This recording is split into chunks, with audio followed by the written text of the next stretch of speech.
vamos a revisar las enfermedades producidas por neumococo.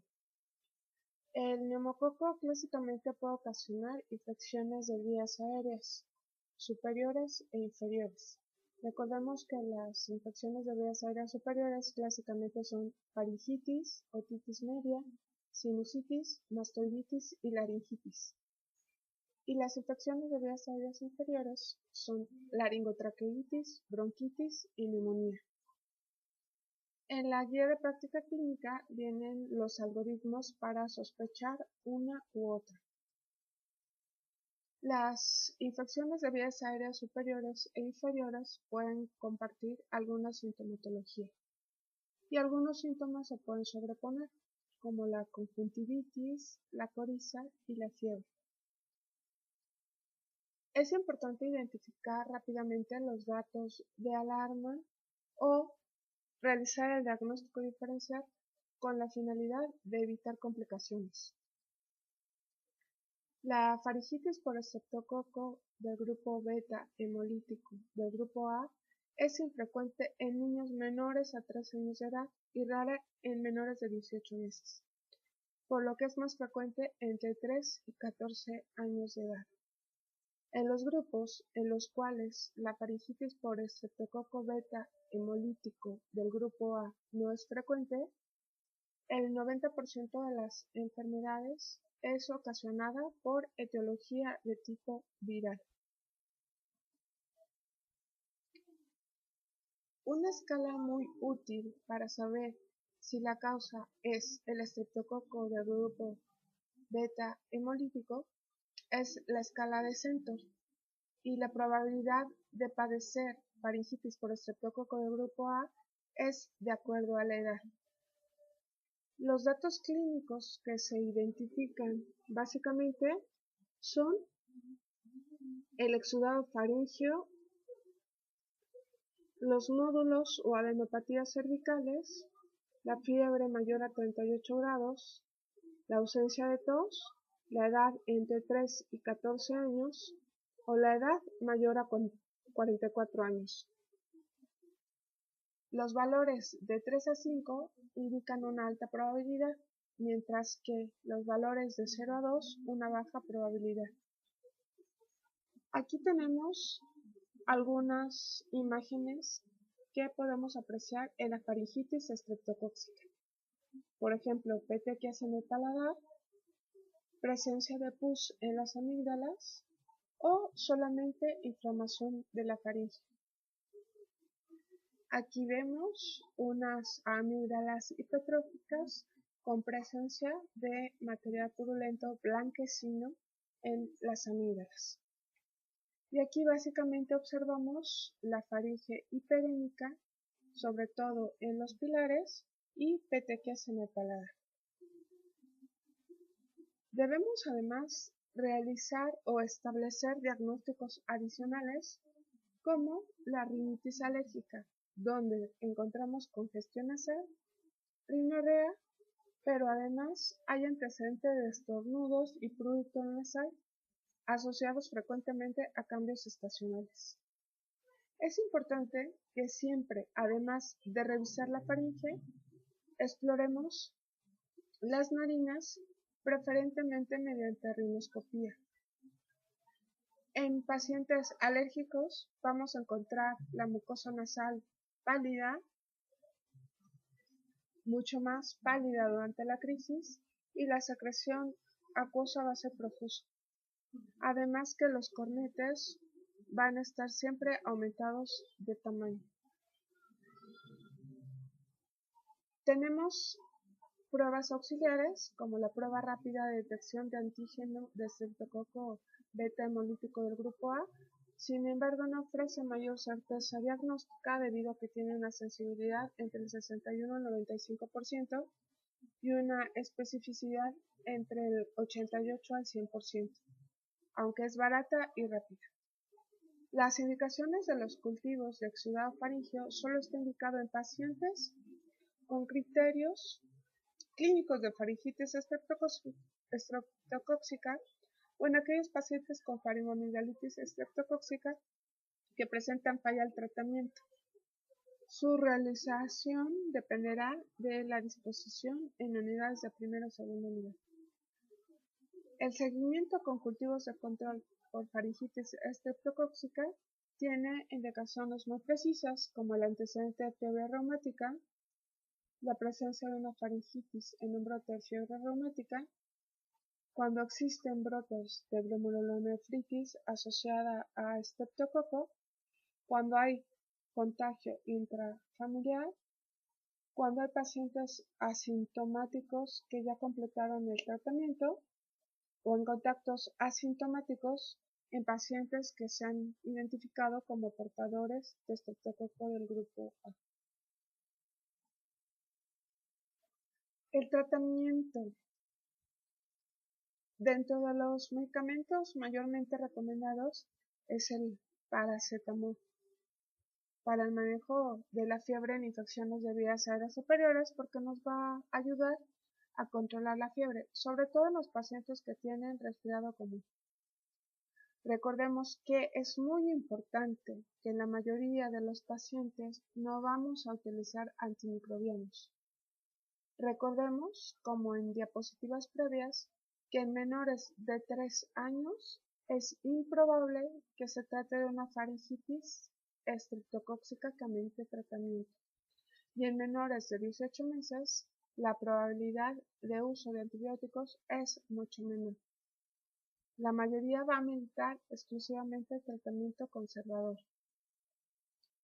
Los medicamentos que definitivamente no debemos utilizar en resfriado común son los antitusígenos, los descongestionantes nasales, el spray nasal con bromuro de hipatropio, la vitamina C y el gluconato de zinc.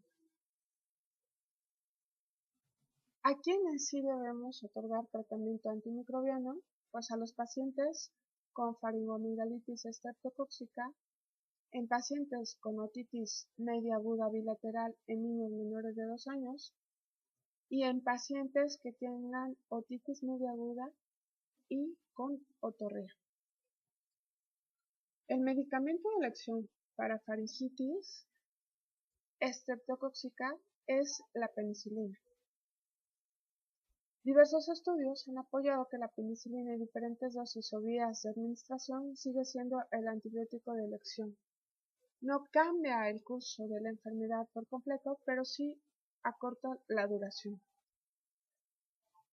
Los medicamentos indicados son clindamicina 600 mg al día en 2 a 4 dosis por 10 días, la amoxicilina con ácido clavulánico 500 mg cada 8 horas por 10 días, la penicilina mixta que tiene procaínica y benzatínica una dosis o la penicilina benzatínica de 1.2 y penicilina G de 1 millón de unidades. Otras alternativas de tratamiento es la cefalosporina de primera generación por 10 días y cuando se disponga de penicilina procaína puede aplicarse el siguiente esquema. 1.200.000 unidades internacionales cada 12 horas durante 2 dosis, seguida de 3 dosis de penicilina procaínica de 800.000 unidades cada 12 horas.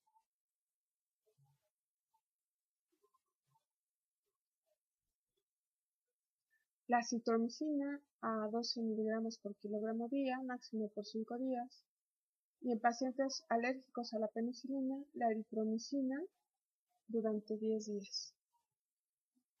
Es importante enfatizar a los padres o tutores que acudan a valoración nuevamente cuando el niño presente los siguientes datos.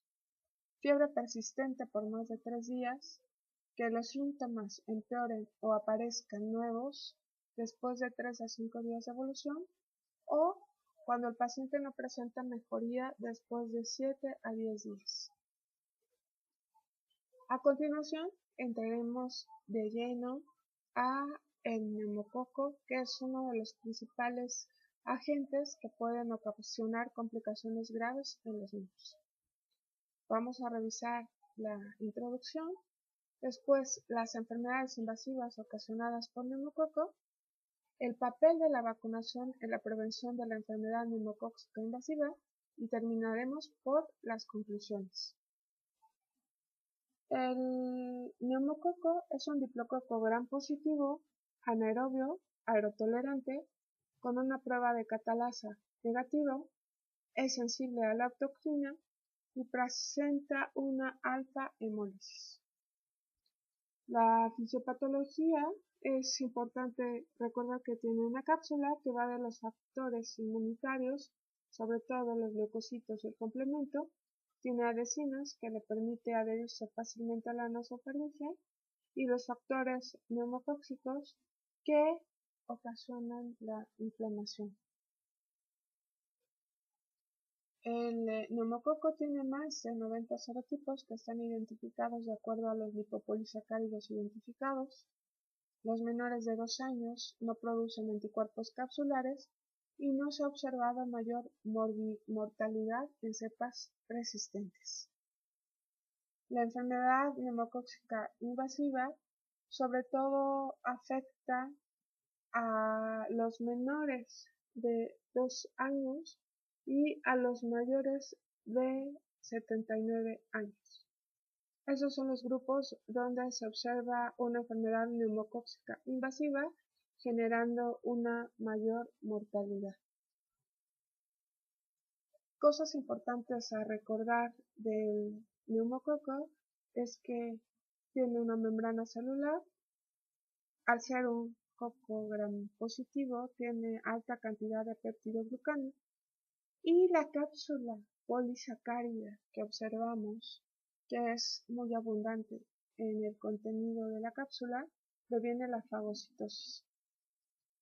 La cápsula polisacárida activa una respuesta inmune protectora y el polisacárido capsular determina el serotipo. Hay más de 92 serotipos de neumococo y es importante recordar que algunos serotipos son más virulentos que otros.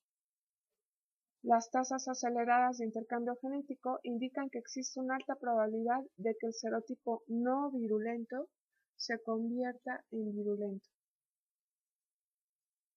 ¿Cómo se adquiere el neumococo? Pues a través de aerosoles mediante la inhalación. Puede colonizar la nasofaringe sin llegar a ser patógeno.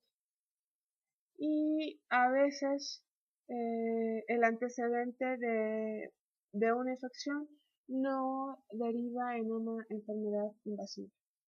La enfermedad no invasiva clásicamente puede ser conjuntivitis, la otitis media, la sinusitis o la bronquitis.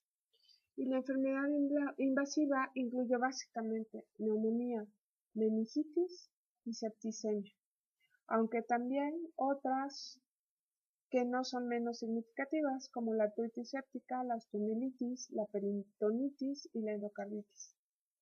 Ocurre con mayor frecuencia tras la colonización con un serotipo nuevo.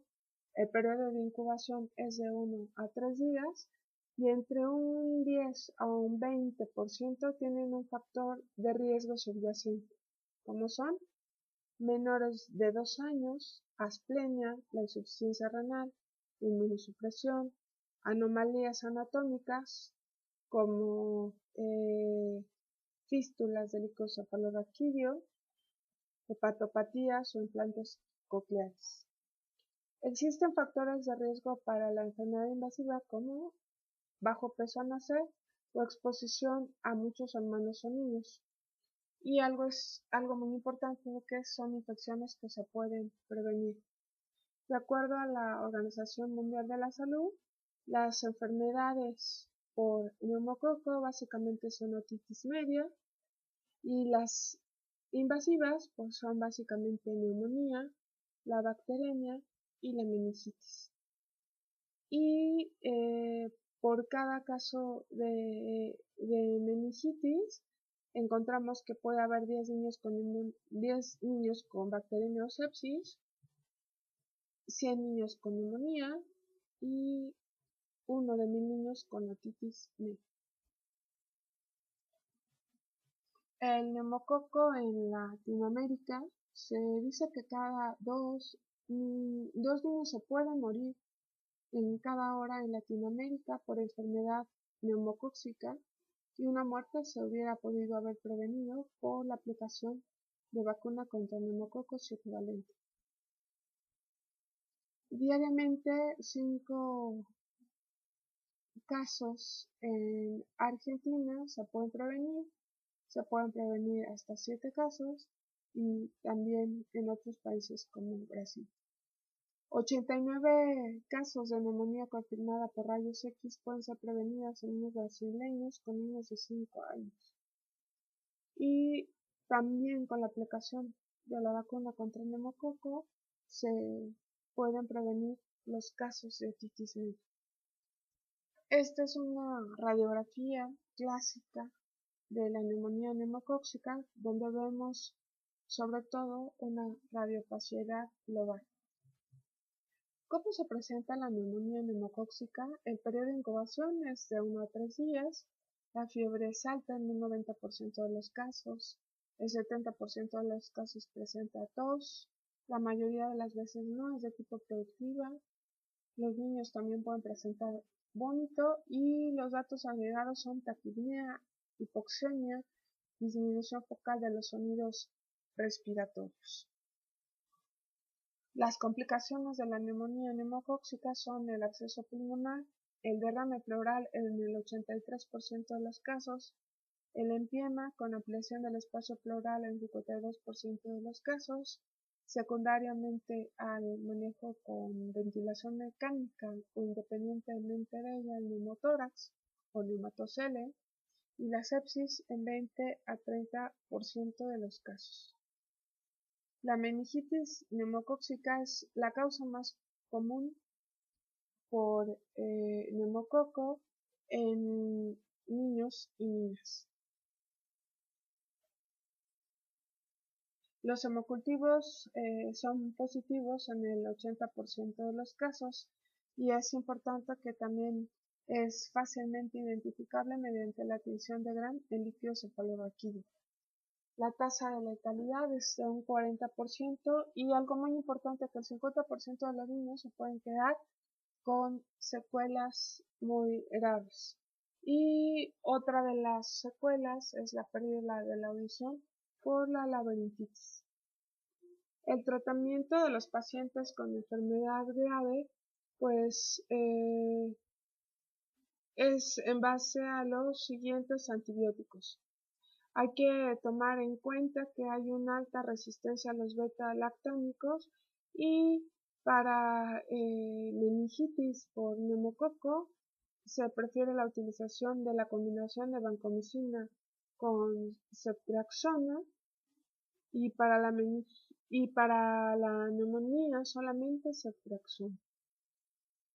Para la meningitis es importante utilizar la dexametasona a dosis de 0.15 miligramos por kilogramo por dosis cada 6 horas durante 2 días para tratar de disminuir la pérdida de la audición, aunque esta es mucho mayor indicada en la meningitis por Haemophilus influenzae. Y la dexametasona pues debe administrarse preferentemente 1 hora antes de la primera dosis de los antibióticos. Hay que tener en cuenta que si a pesar del uso de los antibióticos sigue la fiebre por más de 48 horas, se puede pensar en la resistencia a la terapia con antibióticos, la formación de un absceso que requiere de una intervención quirúrgica o anomalías de tipo anatómico. ¿Qué tenemos que hacer para prevenir la enfermedad neumocóxica invasiva? Pues recordar que las vacunas disminuyen la colonización de la nasofaringe. El transporte nasofaringeo aumenta a partir del nacimiento y el periodo de mayor colonización es a partir de los 2 o 3 años y desciende en la edad adulta. Ocurre en países con ingresos como el nuestro, es transitorio y asintomático en el 60% de los niños. Y de un serotipo en particular puede durar de hasta 2 hasta 30 semanas. Los serotipos menos inmunógenos son transportados por más tiempo y la sensibilidad a la colonización depende de la microbiota natural de la nasofaringe. La enfermedad invasiva se relaciona con la introducción de un serotipo nuevo a la nasofaringe y algunos serotipos son más invasivos que otros. Los puntos a favor para la vacuna neumocóxica polisacárida es que el polisacárido capsular activa una respuesta inmune protectora que disminuye la colonización nasofaringe. Los serotipos 4, 6b, 9v, 14, 18c, 19f, 23f son responsables de entre el 60 y el 80% de las infecciones en todo el mundo. Los puntos en contra es que existen más de 92 serotipos y realmente cuántos polisacáridos se pueden agregar a la vacuna. Las vacunas polisacáridas son poco inmunizadoras en el grupo de menores de 2 años, pero esto se puede superar mediante la conjugación con una proteína de una bacteria no relacionada. Y hay que recordar que los neumococos intercambian rápidamente su ADN, por lo que es probable que los serotipos sin vacuna adquieran factores de virulencia de los serotipos que se encuentran en las vacunas. Estos son los ejemplos de las vacunas conjugadas contra el neumococo. Tenemos la Prevenar o vacuna de 7 serotipos, la vacuna contra 10 serotipos y la vacuna contra 13 serotipos. La efectividad en Estados Unidos de la vacuna 7 valente contra el neumococo pues nos muestra que la incidencia de los casos han disminuido considerablemente a partir del 2000 y que realmente ha sido eficaz para el control de la enfermedad no invasiva. Tenemos la introducción de otras vacunas que incluyen hasta 15 serotipos, pero esas están actualmente aún en ensayos clínicos. El cronograma para la aplicación de la vacuna de neumococo 13 valentes de 4 dosis, a los 2 meses, a los 4 meses, a los 6 meses y un refuerzo entre 12 y 15 meses.